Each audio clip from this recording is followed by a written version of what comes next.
Mi chiamo Vincenzi Thomas, frequento il secondo anno di ITS Meccatronico a Verona.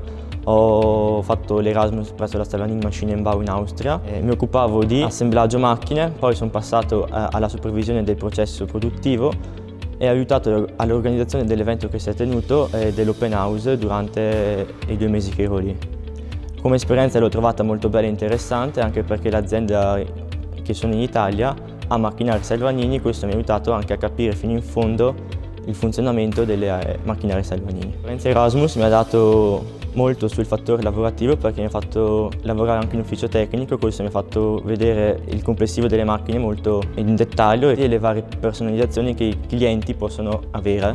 Consiglierei l'esperienza Erasmus per tutti quei ragazzi che vogliono provare un'esperienza all'estero, magari non proprio essere lasciati soli, ma con un supporto magari di una scuola dietro che è sempre presente comunque.